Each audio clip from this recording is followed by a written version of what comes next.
नाज़रीन, नमाज असर में सुन्नतें कैसे पढ़ी जाती हैं जो कि हम पढ़ते ही नहीं हैं? कभी ख्याल किया? याद रखें, सुन्नतें दो किस्म की होती हैं। ये भी बताता हूँ कि पढ़ी कैसे जाती हैं। उससे पहले गुजारिश वही पुराने वाली है कि चैनल को ज़रूर एक दफ़ा सब्सक्राइब कर दीजिएगा। सुन्नत, एक सुन्नतें मुअक्कदा होती हैं और दूसरी सुन्नतें गैर मुअक्कदा होती हैं। अब ये जो असर की हैं 4 सुन्नतें, इनको कैसे पढ़ना चाहिए? पहले तो याद रखें कि ये सुन्नतें गैर मुअक्कदा हैं, ठीक है। अब इनको पढ़ने का तरीका क्या है? अब इनको पढ़ने का तरीका वही है कि जैसे आपने ज़ोहर की 4 सुन्नतें पढ़ी हैं, लेकिन थोड़ा सा इसमें फ़र्क है। अब वो फ़र्क आपको मैं समझाने लगा हूँ, वो ज़रा ध्यान से तवज्जो से समझ लें। सुन्नतें गैर मुअक्कदा में ऐसे होता है कि पहले नंबर पे तो आपने सूरह फातिहा के बाद 4 रकतों में ही सूरत मिलानी होती है, एक बात।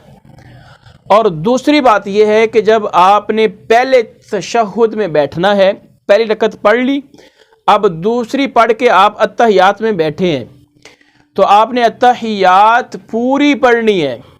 पूरी से मुराद आपने दुरूद पाक भी पढ़ देना है और आपने दुआ भी पढ़ देनी है, ठीक है। यौम यक़ूमुल हिसाब तक, एंड तक पढ़ देनी है, ठीक है।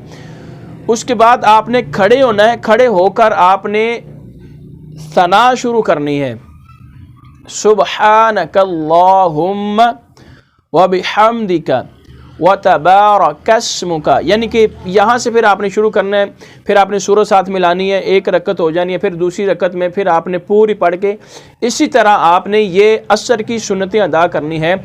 ये है सुन्नतें गैर मुअक्कदा को पढ़ने का आसान तरीका जो हुजूर अलैहिस्सलाम ने कि ऊपर से हमें ये सारी चीज़ें हमें बताई गई हैं। मुहद्दिसीन कराम ने, मुफक्किरीन कराम ने और मुफ्तियान कराम ने जो चीज़ें हमें जैसे हमारे तक पहुँची हैं, वही चीज़ बल्लिगु अन्नी वलौ आया के तहत आप तक पहुँचाई जा रही हैं।